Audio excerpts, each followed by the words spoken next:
Buenas, espero que todos se encuentren bien. Eh, Tenemos 20 minutos. Pensado la primera vez que yo hago esto por Facebook, así que no tengo mucha idea de cómo pueda llegar a salir, ni si hay gente conectada, ¿no? Me imagino que sí. Eh, bueno, ahí me aparece ahora una ventana. Me imagino que el que esté por acá con el Estado podrá hacer preguntas a través de la, del, eh, del chat, ¿no? Eh, tenía yo la idea, ¿no? De hacer una breve digresión, digamos, de carácter filosófico, y ahora vamos a ver un poco qué quiere decir todo esto, ¿sí? Sobre lo que estamos viviendo a propósito del coronavirus, ¿no? Entonces, lo primero que me interesaba, dado que el, la charla, ¿no? Se llama Una mirada filosófica sobre el coronavirus. Lo primero que me interesaba era que pudiéramos pensar qué significa o qué diferencias hay entre un enfoque o una mirada filosófica y otra mirada diferente, que puede ser de cualquier otra perspectiva, ¿no? Entonces, eh, yo creo, ¿no?, que la filosofía, como saben, tiene una multiplicidad de visiones, ¿no? Es decir, se ha concebido la filosofía de múltiples maneras a lo largo de la historia, ¿no?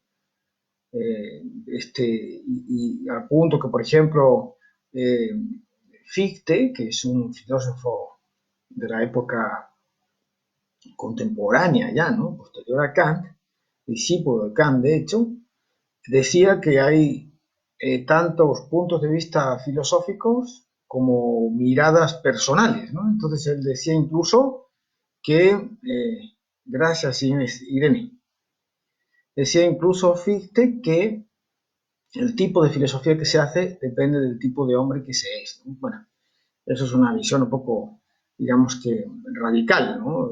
Subjetiva o subjetivista de lo que significa la filosofía, ¿no? Pero hay otras visiones que, por ejemplo, se deben a otros filósofos como Husserl o el filósofo español Gustavo Bueno, para los que lo específico de la filosofía es por tomar ese mito fundacional que es el mito de la caverna de Platón, que está en la República, que seguro que conocen, y si no, pues brevemente les explico, ¿no? Este mito que nos habla de los prisioneros que están atados y tienen que mirar las sombras en una pared, y mirando las sombras en la pared, como ellos no pueden ver cuál es el artificio que genera esas sombras, que en el fondo son pues, unos objetos que se mueven por detrás y un fuego que proyecta la luz hacia la pared, ellos no ven eso, entonces creen que esas sombras, el mito que dice Platón, es la realidad, ¿sí? Hasta que uno de esos prisioneros se libera y lo primero que descubre es cuál es el artificio que produce esas sombras, ¿no? Entonces ya se aproxima y dice que las sombras ya no son la realidad, sino que son una imagen de la realidad. Pero este prisionero luego sale a la luz del día y entonces ya se da cuenta que hasta ese propio artificio, en el fondo, tampoco es la realidad, ¿no? Sino que es un nivel de realidad mayor que el de las imágenes en la pared, pero no es la realidad, sino que la realidad está en el mundo externo y especialmente en cómo la luz del sol produce la visión, ¿sí? Entonces este prisionero regresa de vuelta a la caverna para tratar de comentar a los demás esto, lo toman por loco y lo terminan matando, ¿no? Bueno, tiene muchas lecturas el mito de la caverna, pero acá tenemos lo que podemos describir como la esencia de la mirada filosófica, ¿no?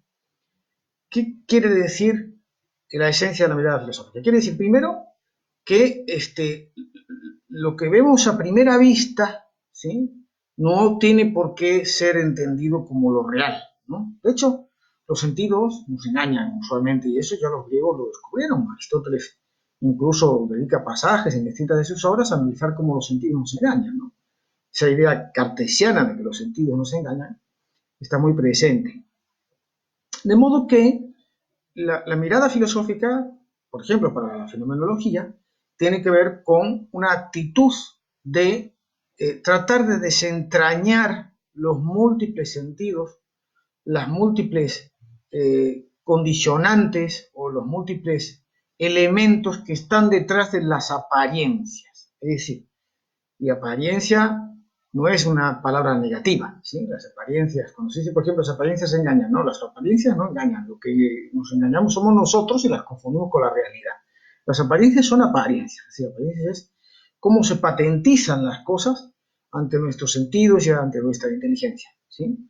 Entonces, ¿qué nos dice esta idea de una mirada filosófica? Dice que hay que tomar distancia respecto a las apariencias, es decir, hay que poner, como dice la fenomenología, suspender el juicio, es decir, hacer el projet, dice, no tener la respuesta pronto, ¿sí? Entonces la mirada filosófica es una mirada que inquiere, que pregunta, que incluso podemos decir sospecha, en el sentido de mirar por debajo de las cosas o por detrás de las apariencias, ¿sí? Pero al mismo tiempo, la mirada filosófica es una mirada crítica, es decir, una mirada que busca razones, ¿sí? Que busca razones. Por eso, la filosofía, en este paradigma que puede dar Husserl o Gustavo Bueno, es un saber que ellos dicen de segundo grado. ¿Qué quiere decir eso? Quiere decir que se tiene que apoyar en otros saberes para construir esa mirada. Y en saberes que están fundados científicamente. O que en cualquier caso son saberes críticos. Quiere decir que son saberes críticos que no se dejan arrastrar por el torrente de los prejuicios o por la lógica de las ideologías, ¿no? Las ideologías son una especie de lógica férrea de ideas y de creencias que hacen que el sujeto, pues en lugar de tener un juicio propio, autónomo, un juicio fundado acerca de las cosas, lo que tiene es un prejuicio. Es decir, antes de que las cosas pasen, él ya sabe lo que va a pasar, por decirlo rápidamente, ¿no? Entonces, la ideología, básicamente, el mecanismo es este, ¿no? Es la lógica férrea de las ideas que conduce a que todo lo que sucede en el mundo no tenga mayor valor que lo que las ideas dicen acerca de eso. Esto es, si uno tiene una ideología anticapitalista, pongamos, o lo contrario, una ideología procapitalista, si es, como se llama hoy, un anarcocapitalista, que son los que creen que el Estado no existe, entonces pues tenderán a considerar los fenómenos del mundo como si fueran una manifestación de esas ideas, ¿no? Imaginémonos por el caso de pues, un anarcocapitalista típico estadounidense, ¿sí? Pues puede llegar a considerar que este virus es una especie de arma de China, que es el Estado totalitario y el Estado absoluto, para derrocar la posibilidad de la libertad que representa Donald Trump, ¿no? Entonces, por ejemplo, ¿no? Entonces, cualquier cosa que se diga, cualquier cosa que se patentice acerca pues en este caso, del famoso coronavirus, tristemente famoso coronavirus, para esta mirada ideológica ya tiene su sentido en una lógica de ideas previas, ¿no? Porque lo que importa en el fondo es que el Estado en sí es el causante de los problemas, etcétera, etcétera. Lo mismo se puede decir de la visión contraria, ¿no? Es decir, que el virus fue introducido por Estados Unidos para acabar con pues con China, etcétera. Y estas visiones están, no me las invento, ¿no? Son visiones claramente ideológicas, ¿no? Ahora bien, dentro de lo que después son las miradas filosóficas, pues irrumpen miradas muy distintas, ¿no? Entonces yo tengo en mente, para todos aquellos que quieran, se lo puedo pasar a través del grupo de WhatsApp que tenemos nosotros, o vemos cómo, un libro que acaba de editarse con licencia Creative Commons, es decir, que se puede difundir de manera totalmente gratuita, que es el Sopa de Wuhan, ¿sí? Es un libro que está escrito por un montón de intelectuales, algunos de ellos son profesionales de la filosofía, otros son profesionales de otras ciencias, pero que pretenden deconstruir el fenómeno del virus en sus múltiples facetas, ¿no? ¿Por qué el virus surge? por qué el virus se difunde, cuáles son las consecuencias sociales, pero también personales, etcétera, que este virus está generando, etcétera, etcétera, ¿no? Bien, y de hecho, de algún modo, lo que yo busco en estos espacios que hoy empezamos es, pues, triturar un poco las ideas que están presentes en esta obra, ¿no? Sopa de Wuhan. Eh, hay ahí, pues, algunos autores que son muy relevantes, ¿sí?, en nuestro panorama filosófico, en el sentido de que tienen una producción filosófica muy acelerada, e incluso te diría que hasta vertiginosa, ¿sí? Tal es el caso de Slavoj Žižek, ¿sí? Y también tal es el caso de Byung-Chul Han, que son dos filósofos, digamos, que tienen un gran predicamento en la actualidad, ¿no? Y que curiosamente estos dos filósofos en esta obra y en otras publicaciones que han sacado, pues se enfrentan entre ellos, porque Žižek tiene una mirada y Byung-Chul Han tiene otra mirada distinta, ¿no? Pero de entrada, para decirle de algún modo cómo se posiciona uno respecto a estas obras, a mí personalmente, sí, y con una cuestión, digamos, de intuición lógica, ¿sí? La lógica es una de las ramas fundamentales de la filosofía, y entonces la lógica también tiene que aportar, ¿no?, al análisis de cómo conformamos nuestras creencias. Y acá en estas reflexiones que iniciamos hoy, también yo quiero entrar después en la cuestión ética, que es otra cuestión importante. Es decir, la filosofía, según las visiones tópicas, se compone, pues, de una ontología, una teoría sobre el ser, sobre lo existente, ¿sí?, una nociología, una teoría de cómo conocemos eso que existe, una ética, que es cómo debemos comportarnos ante lo que existe y ante lo que tenemos que traer a existencia, ¿sí? Es como suele decir el deber ser, la función del deber ser precisamente es que el ser se aproxima al deber, no soñar con mundos idílicos, sino tratar de que la realidad se aproxime a esa idealidad, ¿no? Y la lógica, la política también, ¿sí?, la antropología, es decir, qué concepto de ser humano existe detrás. Entonces, estos grandes ramas o ejes, digamos, de la reflexión filosófica se combinan de múltiples maneras para arrojar determinada filosofía. En el caso, por ejemplo, de Žižek, que él se forma en el marxismo, pero se forma después también en el psicoanálisis, llama la atención la premura con la que él solventa y se pone a responder ante los hechos, ¿no? Porque Žižek, que por cierto también es experto en Hegel, debiera haber quizá pensado eso que decía Hegel, ¿no? Cuando dice Hegel que la filosofía es como la lechuza de Minerva, la diosa Minerva, ¿no?, que levanta su vuelo al atardecer, es decir, una vez que los fenómenos del mundo ya han tenido lugar. Entonces, es como llamativo esta premura por salir a publicar un libro cuando todavía estamos viviendo en qué consiste esto, ¿no?, esto de la pandemia. Todavía lo estamos viviendo, todavía nos estamos posicionando, y desde luego van a ser meses, ¿sí? Incluso, como ha dicho un filósofo cordobés, Manuel Bisset, ¿sí?, es curioso porque tanto Žižek como algunos de sus discípulos y también Byung-Chul Han viven, digamos, que denunciando la sociedad de la hiperproducción. Es decir, Byung-Chul Han dice que los grandes problemas de nuestra sociedad son tener que estar constantemente produciendo, constantemente activos, ¿sí? Entonces, acá es curioso porque desde el punto de vista lógico, digamos, hay como una especie de contradicción, se podría decir, performativa, es decir, contradicción respecto a lo que con las palabras podemos hacer, ¿sí? Porque si nosotros denunciamos un sistema que está constantemente produciendo, debiéramos quizá no escribir nada respecto a una pandemia que no sabemos muy bien qué está siendo, ¿sí? Pero bueno, estos filósofos se han arrojado ahí a escribir desde sus respectivas filosofías sobre este fenómeno. Y yo creo que lo que ellos configuran en el fondo no es una mirada estrictamente filosófica, sino yo diría que incluso una mirada metafísica, ¿sí? Porque en el caso, por ejemplo, de Žižek, ¿sí?, él dice, ¿no?, este virus puede introducir un virus ideológico que termine con el sistema. Bueno, eso son expresión de deseos, muchas veces, ¿no? Que pues la realidad puede perfectamente estar en contra de esos deseos, ¿no? Entonces, y curiosamente, Byung-Chul Han nos dice lo contrario, dice, este virus está siendo una excusa perfecta, y eso también dicen otros pensadores, como Harari, por ejemplo, ¿no?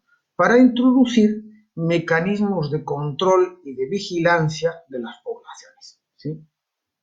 Y ahora vamos a ver un poco qué es esta cuestión, ¿no? Por acá tenemos, como decía antes, la mirada filosófica tiene que procurar buscar un basamento en otras ciencias, saberes, que nos permitan esclarecer un poco la situación, ¿no? Y en ese sentido, en este mismo libro, Sopa de Wuhan, hay un texto del geógrafo crítico, ¿sí?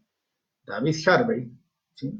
Un geógrafo estadounidense, que tiene interés, ¿no? Porque primero vamos a tratar de ubicar la pandemia en el marco de las anteriores epidemias y riesgos planetarios asociados a los virus, ¿no? Y lo que dice David Harvey es que primero es curioso que los últimos virus que han tenido, las últimas epidemias que han tenido pues una relevancia sanitaria importante y han generado mucho sufrimiento y muerte, surgen de zonas tropicales o de los entornos, ¿sí? Y sobre todo muchas vienen de Asia, ¿sí? Y ahí David Harvey hace una reflexión muy interesante que tiene que ver con, bien, vivimos en sociedades supuestamente modernas, ¿sí? Sociedades en las que hay pues, controles sanitarios, ¿sí? Hay higiene en la producción, en la distribución de los alimentos, etc. Pero resulta que pues, virus muta supuestamente en Wuhan a raíz de una sopa específica y los mercados en los que, como él señala, pues los animales están ahí conviviendo con las personas sin ningún tipo de control sanitario, etc. Entonces, acá ya tenemos una primera cuestión importante, ¿sí? Que es hasta qué punto nuestro sistema mundo, nuestra economía mundial, se apoya sobre pilares realmente modernos, entendiendo por modernos, pues que tengan que ver con la socialización de las conquistas y de las logros de la ciencia y la tecnología, ¿no? Entonces vivimos un mundo en el que hay amplias regiones que están al margen de la modernidad entendida en estos términos, ¿sí? Y que viven según pautas muchas veces ancestrales con la dificultad de que el ecosistema, es decir, de que las relaciones ecológicas de estas comunidades con el entorno han sido alteradas. ¿Sí? Ahí habría que entrar a analizar toda la cuestión del cambio climático, cómo el cambio climático está favoreciendo la aparición de determinados focos infecciosos en las zonas tropicales, etcétera, de las que nos pasa generalmente desapercibidos y no queremos hablar, pero es una realidad, ¿no? Entonces tenemos, de hecho rápidamente, como el propio Harvey nos trata de analizar, ¿sí? Un mundo que por su estructura de desigualdad, de acá habría también para hablar mucho, ¿sí? Yo creo que este virus para mí, un juicio que voy a anticipar, nos está poniendo ante la necesidad de regresar a paradigmas de pensamiento fuertes, ¿sí? Es decir, a paradigmas de pensamiento que como marxismo se apoyan en una mirada sistémica, integral, holística, que nos traten de hacer comprender cómo fenómenos que parecen supuestas irrupciones para algunos incluso de naturaleza divina o para otros una especie de reacción de una naturaleza a la que se le atribuye una voluntad, ¿no? Frente a la intervención humana, que son miradas míticas, ¿sí? Porque primero no tienen un asidero racional, bueno, nadie puede decir que la naturaleza tenga voluntad, ¿sí? Pero además aparte otorgan sentido, ¿sí? Como si fueran narraciones, relatos narrativos de corte mitológico, ¿no? Que los mitos siguen existiendo siempre, ¿no? La sociedad tiene la obligación ética y política de triturar esos mitos desde el punto de vista del análisis racional, ¿sí? En base a, a lo que la ciencia nos aporta, ¿no? Entonces, bueno, en el caso, por ejemplo, de Harvey, que él es un científico, usando, digamos, que las herramientas de la geografía, él se pregunta por esto, ¿no? Dice, vivimos en un mundo desigual, en un mundo en el que existen, pues, trazos y retazos, ¿sí?, de sociedades tradicionales que no están en la línea de la modernidad así entendida, ¿sí? A esto se le añade, ¿sí?, una cuestión que ya tiene que ver con la geografía política, ¿sí? Bueno, evidentemente toda geografía, en el análisis que hace Harvey, toda geografía tiene un componente social, porque el espacio geográfico no se da al margen de los espacios sociales, ¿no? ¿Y qué es la siguiente cuestión? Por utilizar el término de Manuel Wallerstein, ¿no?, que es un sociólogo que habló en su momento del sistema mundo capitalista, es decir, el capitalismo va a desarrollarse, incluso a través de flujos de información que son globales, en la actualidad, y se va a hacer planetario, ¿sí? Es decir, ya no hay área del planeta que se quede al margen del sistema de producción y de la organización de la producción propia del capitalismo. Pero ¿cuál es el problema? Que hemos desarrollado un mercado global, y esto se nota, por ejemplo, en la cuestión de los transportes y los viajes en avión, que ha sido en esta circunstancia uno de los grandes causantes de la difusión del virus por el planeta, ¿sí? Hemos desarrollado un mercado global con flujos de mercancías, de turismo, ¿sí?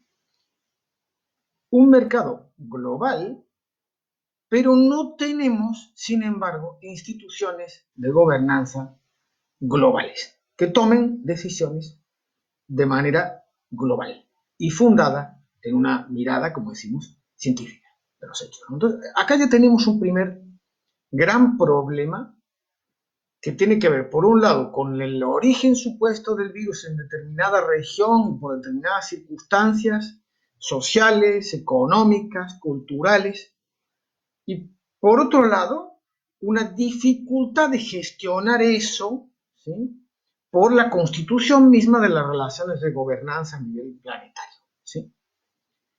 Y acá entra una cosa que sí se dice, tiene razón. No se puede olvidar que el médico que puso la alarma sobre el virus, el COVID-19, que se le llama, terminó muerto el propio virus y el gobierno no le hizo caso. Es decir, un adecuado sistema de localización de riesgos hubiera impedido, quizá, que el virus se hubiera convertido en una pandemia. Y acá entra otra dimensión más que tiene que ver con el análisis político, ¿sí? Es la cuestión de, bueno, ¿por qué, cómo es posible que ya, aparte de que el virus hubiera estado en determinadas circunstancias, y porque hay condiciones estructurales de desigualdad geográfica, política, social, económica, que son caldo de cultivo excelente para esto, ¿sí? ¿Cómo es posible que los gobiernos hubieran reaccionado como hicieron? ¿Sí? Decimos en el caso de Italia o de España, en los que parece que nadie dimensionó el virus e incluso no se le dio relevancia, ¿no? Y acá entra otra cuestión que Taleb, Nassim Taleb, que es un filósofo, matemático, etcétera, incluso lo ocultó, dice Irene, tiene razón, ¿sí? Lo señala muy bien cuando él nos dice que bueno, la noción de riesgo. Vivimos en sociedades que se caracterizan por el riesgo, ¿sí?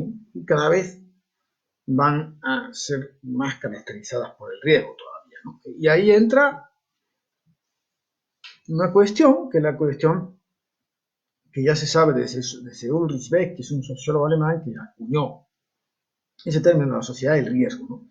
¿Por qué? Porque las herramientas que nosotros tenemos para reducir la incertidumbre, y la vida es un lugar hostil, ¿sí? La vida natural, la vida social es un lugar hostil porque hay amenazas constantemente, ¿sí?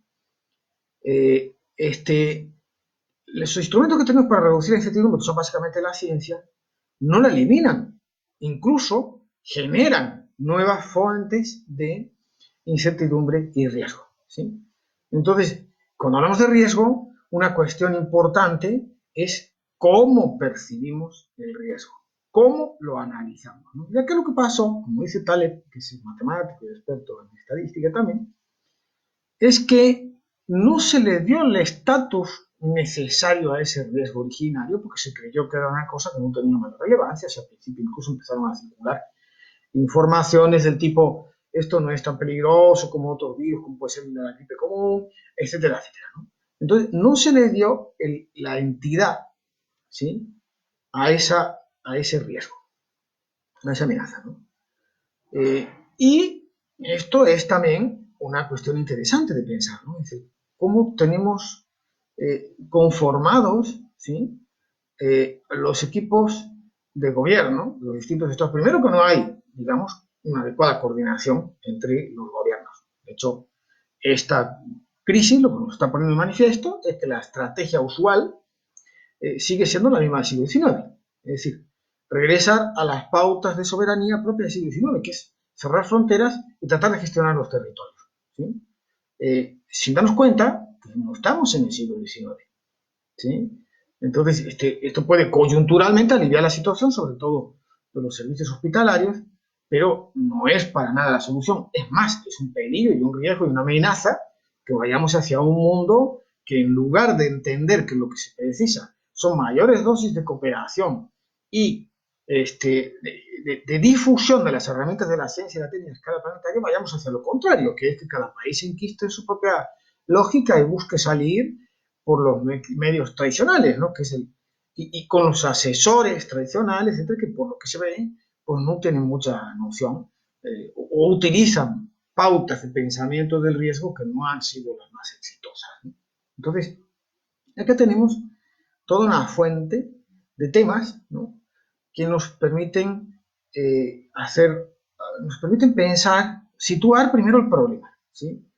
Bien, no quiero extender la clase de hoy más porque me gustaría ver si ahí están algunas personas y poder iniciar en un ratito más, unos minutos más, eh, una, una charla, ¿no? La próxima semana, a las 10 también, como hoy, pues mi idea sería entrar en el análisis, digamos, de cómo se ha gestionado la, la crisis en países asiáticos en contraste con los países occidentales y qué es lo que la filosofía, ahí en este caso más desde el punto de vista, digamos que de una concepción o consideración antropológica, nos señala al respecto, ¿no?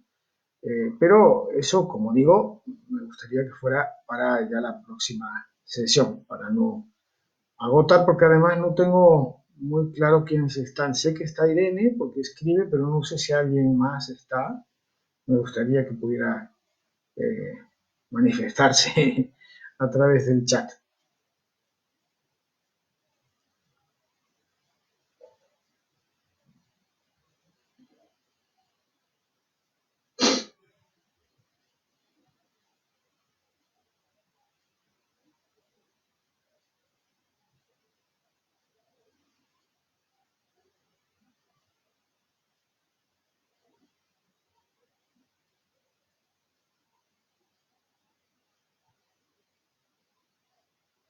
También imagino que me hayan podido escuchar bien, porque no sé cómo a veces la conexión no es de lo más óptimo, entonces por ahí me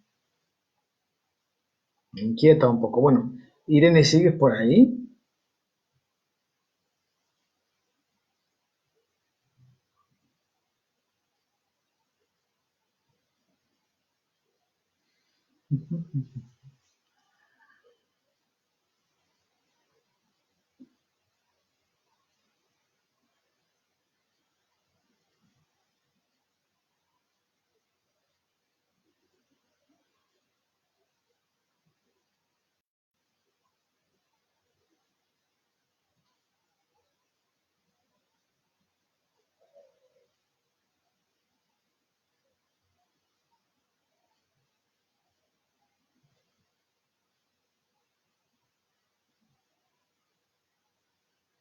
Bueno, en el grupo nuestro, a ver, acá hay más.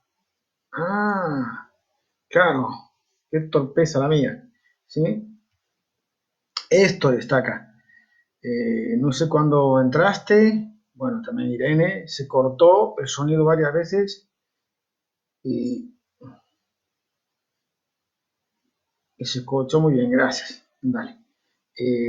Angie, bajo ningún aspecto se pusieron escape de laboratorio. Sí,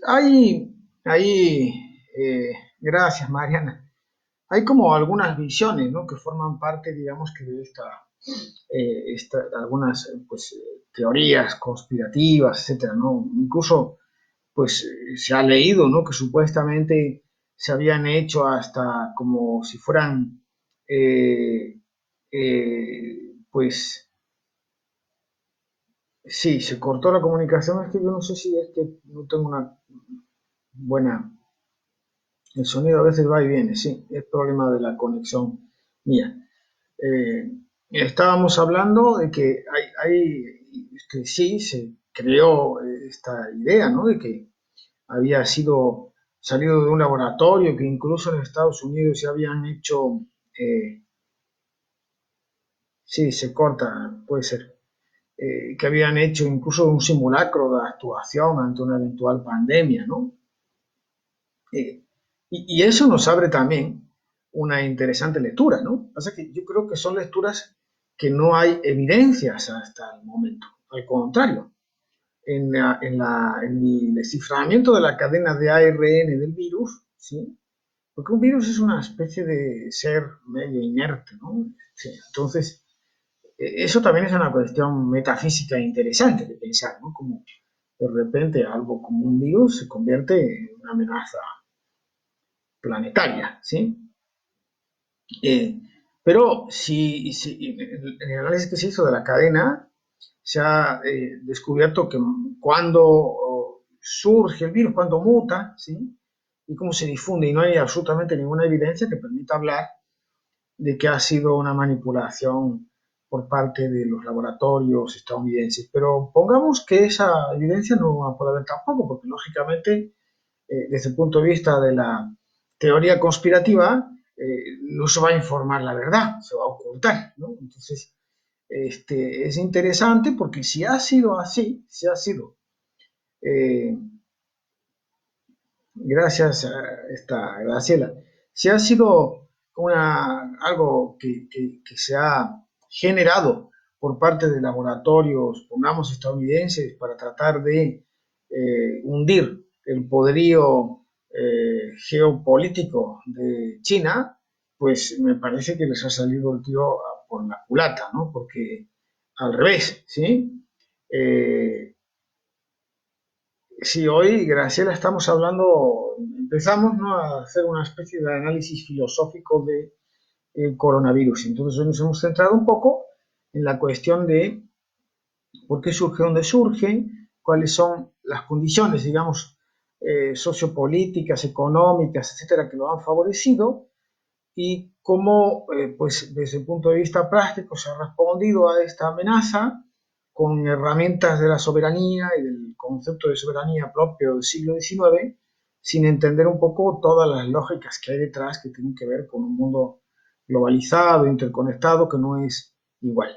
Ya, ¿sí? A esas, que no puede, por lo tanto, entrar en esas herramientas, digamos, de soberanía, ¿no? Bueno, regresando al tema que se preguntaba, que preguntaban acerca de, a ver, ¿quién era? Eh, Angie, ¿sí?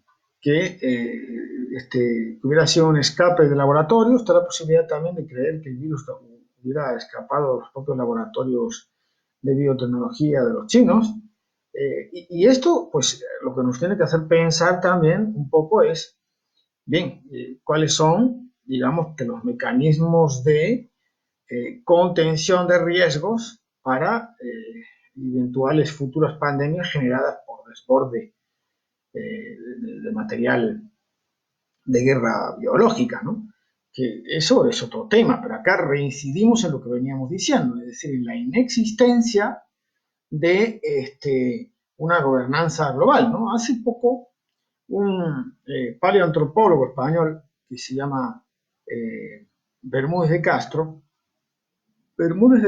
junto con José Luis Arzuaga han sido los descubridores de lo que se llama el Homo antecesor, que es un supuesto eslabón que desde el punto de vista evolutivo permite hacer comprender el paso desde el Neandertal hasta el Homo sapiens, ¿no? También se le llamó el hombre de Atapuerca, porque se descubrió en la Sierra de Atapuerca en Burgos, en España, ¿sí?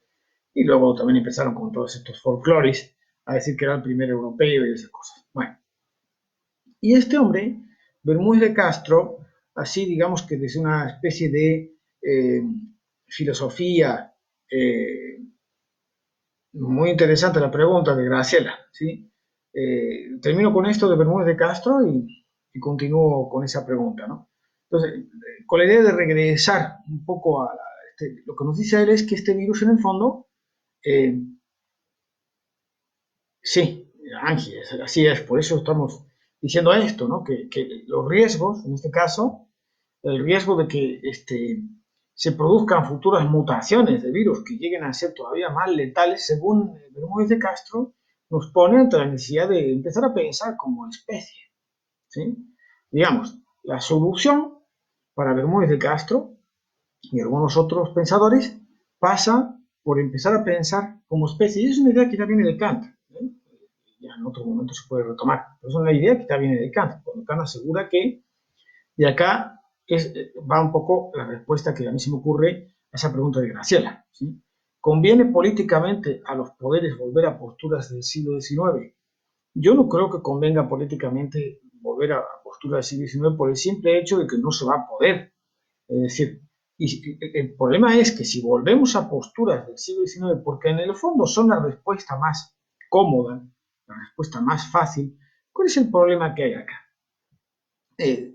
Taleb, ¿sí? Así Taleb nos dice que vivimos en un mundo en el que hay una especie de dictadura tácita de los expertos. ¿Quiénes son los expertos? Los expertos son, según él, pues especialistas en distintas áreas del saber humano que hacen proyecciones, recomendaciones a los gobiernos en base a sus propios saberes, pero que luego resulta que no funcionan, ¿sí? Entonces los expertos, por ejemplo, dice Taleb, recomendaron que con la crisis financiera del 2008 se saliera a ayudar a los bancos para evitar un posterior colapso del sistema financiero. La realidad es que eso no sirvió para poner fin a algo que es terriblemente trágico y que todavía no tenemos dimensión de eso, que es la burbuja financiera planetaria. Al contrario, la alimentó más, porque como dice Taleb, tiene razón, un libro que se llama Cisne Negro, es decir, nosotros pensamos siempre que los cisnes son blancos, hasta que aparece uno que es negro y entonces ahí, ¿cómo actuamos? Y bueno, ¿qué ocurre? Si no purgas los sistemas de aquellas cosas que no funcionan, se reproducen. Entonces, el sistema financiero no funcionó, en lugar de permitir que se purgara, se le ayudó para que siguiera con la misma lógica perversa. Bueno, esa manera de pensar, que es algo parecido a lo que dicen, por ejemplo, los coaching y toda esta gente cuando dice la zona de confort, es la manera de pensar automática de quien aborda los problemas desde el modo tradicional de abordar los problemas. Pero si tenemos problemas nuevos, no podemos abordarlos con el modo tradicional de abordar los problemas, ¿no? Entonces, eso es el planteo que él hace, ¿sí? Y cuando lo hacemos así, pues nos abocamos a una serie de problemas, ¿no? Como que, en el caso, por ejemplo, ¿qué es lo que va a suceder dentro de... Imaginemos, ¿sí? Hagamos un poco de imaginación, ¿sí? Antes de 5 o 6 meses, es decir, antes de septiembre, no va a estar la vacuna en condiciones de ser administrada a nadie, ¿sí? Eso quiere decir que nos quedan unos cuantos meses para gestionar esta situación, ¿sí? De momento se intenta controlar, que es razonable y lógico, la entrada de personas que vengan de lugares que están muy afectados, ¿no? Para evitar, por ejemplo, lo que pasó en Guayaquil, en Ecuador, ¿sí? Entonces, desde luego, es una medida razonable, una medida lógica. Nadie dice que no sean medidas. El tema es que no pueden ser medidas sistémicas. ¿Qué quiere decir esto? Imaginemos que pasamos esta pandemia, vamos a seguir respondiendo a estas pandemias del mismo modo. Vamos a contraer los vuelos, impedir que el turismo, por ejemplo, que es una de las fuentes de riqueza del planeta. En España se está sufriendo muchísimo todo el coronavirus por el turismo, precisamente. ¿Sí? Por no hablar de cosas básicas. ¿Por qué los estados han perdido la capacidad operativa de producir determinados insumos farmacéuticos básicos como mascarillas? Y tengan que acudirse a la producción masiva china para generar esas mascarillas. ¿Sí? O incluso más, como decía, por seguir con la pregunta de Graciela, porque lo que nos pregunta o lo que nos comenta Angie también es cierto y tiene que ver con otra dimensión que es el riesgo global en el que estamos instalados, cómo lo vamos a empezar a gestionar a partir de ahora, aunque no es una cuestión menor, ¿sí? Porque ahí hay una cosa que es importante, que desde el punto de vista de la gestión pública, lo que nos ocupamos en la innovación, en la gestión pública, lo tenemos claro. Puede aportar una idea muy brillante para la gestión de un riesgo a alguien que no es experto, que no tiene más saber que el saber que le da la experiencia e incluso que el saber que le da el haber fracasado varias veces intentando gestionar ese riesgo. Pongamos por caso los innovadores, la gente que se crea una pequeña empresa, un pequeño emprendimiento, fracasa, sigue con otro, fracasa. Hay un aprendizaje en base a las consecuencias que el riesgo de fracasar ha tenido para ese sujeto. ¿Sí? Hay una cosa importante que Taleb también lo dice, es que, sin embargo, los que están gestionando los aparatos burocráticos de poder jamás han vivido las consecuencias de sus propias decisiones. ¿Sí? Un banquero quiebra, el Estado socorre su banco y él no va a vivir en la calle, ¿sí? Como un homeless. Entonces, bien, ahí ya tenemos, para empezar, incluso si lo miramos desde el punto de vista ético, ni qué decir, ¿no? Es decir, como carajo, un político que está totalmente al margen de las consecuencias de sus actos, porque lo más que puede hacer es que pierda las elecciones, pero ya se acomoda en otro lugar, no pasa nada, nunca, siempre estamos en los mismos lugares. Entonces, bien, ahí hay una fuente de saber, que es el saber que está relacionado con la propia experiencia, que se pierde, ¿sí? Entonces, yendo a esto de Graciela, ¿sí? ¿Conviene políticamente? No. La respuesta es que no, porque una vez que logremos domesticar o someter esta pandemia, van a venir otras. No nos pensemos que esto es único, ¿sí? De hecho, esta no es la primera, ¿sí? Entonces, ¿cómo generamos mecanismos para contener las posibles situaciones de emergencia y de riesgo que se nos avecinan? Yo creo que ahí hay que empezar a pensar en la centralidad que tiene la noción de bien común, que es algo que ya en la próxima clase, ¿sí?, me gustaría rescatar, explicar un poco qué son los bienes comunes y por qué la salud es un bien común, ¿sí?, y en base a eso, cómo hay que garantizar, ¿sí?, determinados sectores estratégicos que no pueden ser rentables, porque acá se está poniendo de manifiesto otra cosa que es importante, y eso está en relación con lo que dice Angie, ¿no? Si el virus escapa de un laboratorio en el que están investigando, digamos que con fines nobles, no vamos a entrar en la cuestión de si fue algo malintencionado para acabar con el poder de China, etcétera, sino supongamos que fue un fin noble, como es decir, vamos a tratar de investigar para ver qué se hace con los SARS. Bueno, primero, las industrias farmacéuticas generalmente no invierten en ese tipo de investigaciones, salvo que esté a la vista que vaya a reportar inmensos beneficios en el mediano plazo, ¿sí? Ese es uno de los grandes problemas. Es decir, que tiene que ver muchas veces con lo que, por ejemplo, en el libro de Reutemann, La habitación de Pascal, ¿no?, él es economista, matemático y filósofo, lo dice muy bien. Dice, es que la lógica de los intereses privados no puede ser la lógica que funcione para el bien común, ¿sí? Porque hay un salto, entre otras cosas, de tiempo, ¿sí? Hay determinadas inversiones en investigación, determinadas inversiones en el abordaje de enfermedades que pueden no ser rentables, pues porque afectan a poblaciones muy vulnerables y que no tienen recursos económicos. Pensemos, por ejemplo, en el caso del ébola o de miles de enfermedades que asedian poblaciones africanas.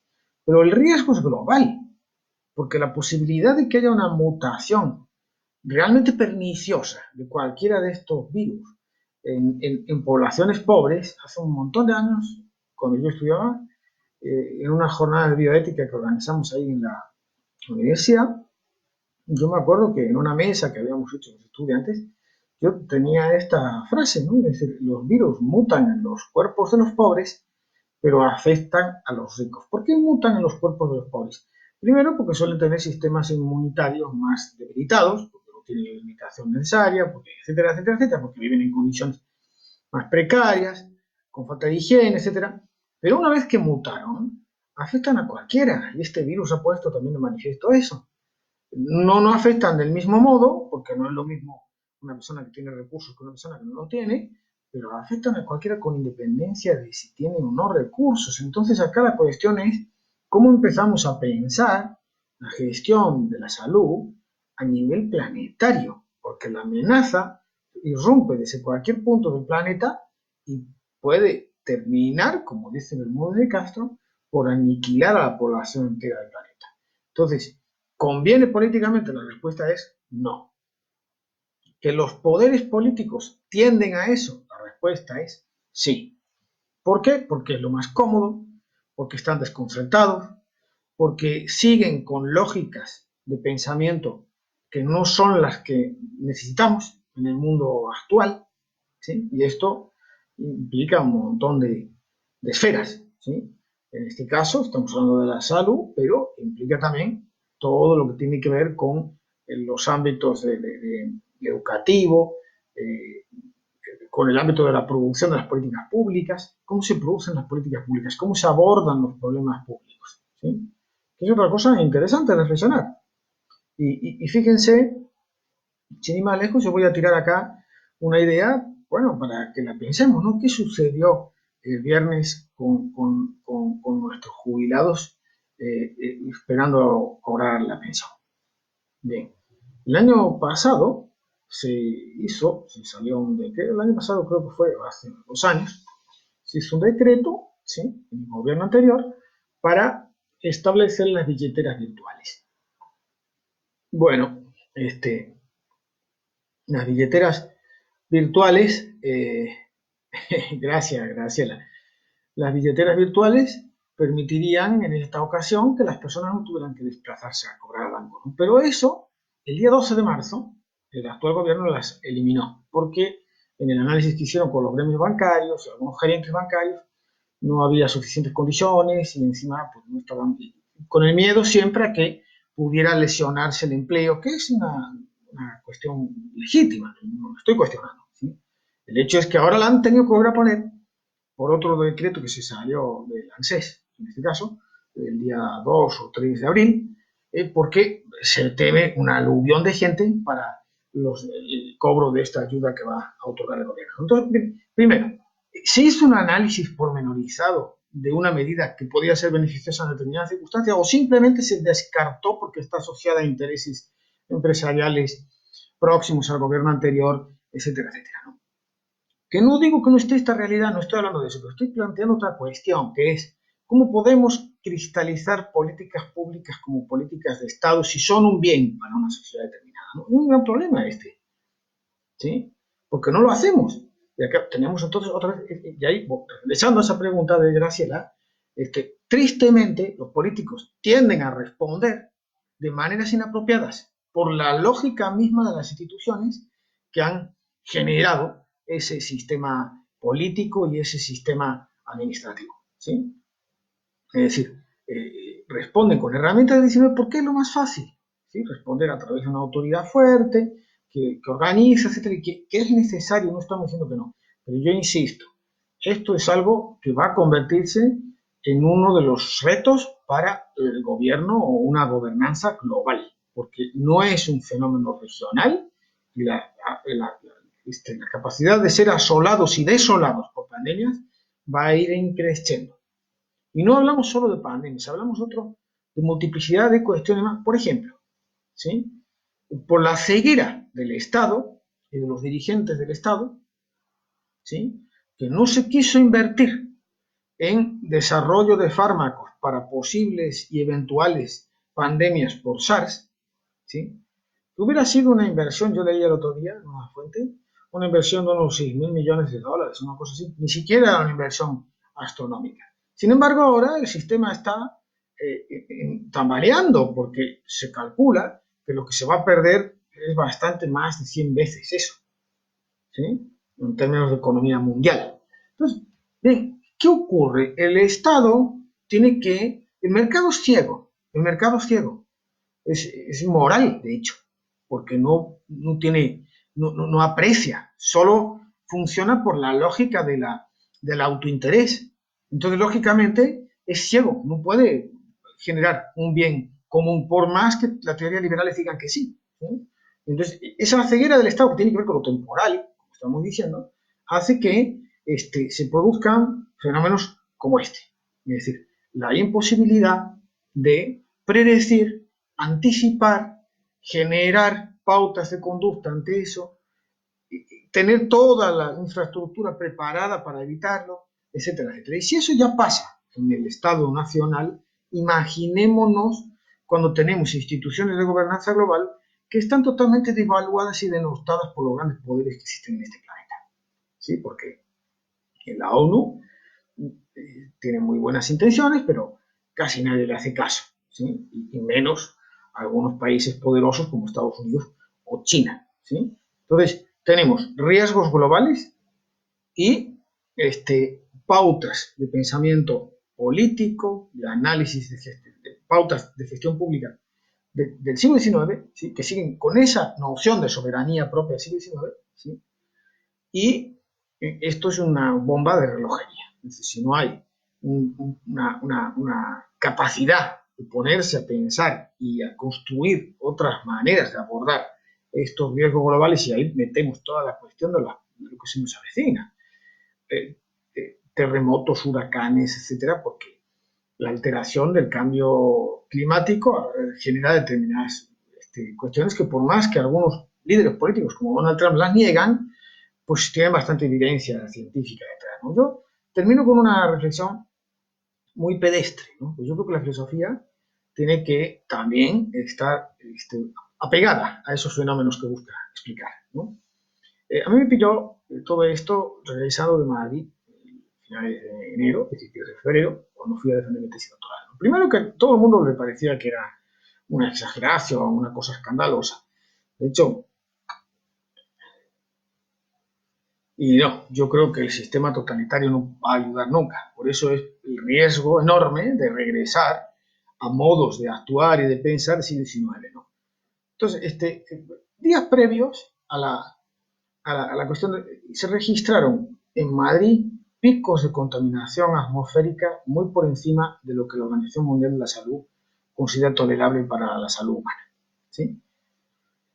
La alcaldesa de Madrid sale a decir que, bueno, esos números de la Organización Mundial de la Salud que son relativos, que no está demostrado que sea tan lesivo para la salud la contaminación, ¿sí? Bien, salió un científico del Consejo Superior de Investigaciones Científicas a decirle a la alcaldesa que hiciera el favor de no meterse donde no tenía ella ninguna incumbencia, porque está suficientemente avalado por datos empíricos de distinto tipo que determinados niveles de polución por encima de tal cantidad sí que afectan al sistema respiratorio y generan toda una serie de problemas cardiovasculares relacionados al sistema respiratorio, etc. Y está demostrado. Y le dio varias fuentes. Pero, ¿cómo puede ser que tengamos en el gobierno a alguien que, porque los datos no van conforme a lo que ellos quieren, niegan los datos? Esa es la característica de la ideología que estábamos diciendo, ¿sí? Entonces, y ahora yo me pregunto, ¿sí? Desde una mirada, digamos, que tiene que ver con la sospecha, como decíamos al principio, ¿cuántas de las víctimas letales de la Comunidad de Madrid, que son las mayores de toda la península ibérica, no tienen que ver con el hecho de que las personas tienen unos pulmones debilitados por estar respirando porquería siempre, ¿sí? No sé si me estoy explicando, ¿sí? Entonces, Y eso, ahora la sociedad debería, ¿sí?, evaluar a los dirigentes por las cosas que hacen y no por la fantasía, que ese es otro de los problemas. El próximo día hablaremos del bien común y de la gestión, digamos, de la crisis, ¿no? Creo que ya tengo que cortar, porque ya se cumple la hora, ¿sí? Eh, Agradezco mucho a todos los que han estado. Los invito a que estemos el próximo lunes en este mismo espacio. A mí se me hace un poco extraño en este modo y ya pronto espero que nos vamos a ver eh, presencialmente, que la conversación siempre es más rica en vivo, ¿no? Pero lo dicho, un fuerte abrazo y que estén muy bien durante la semana. Si quieren decir algo antes de que cierre esto.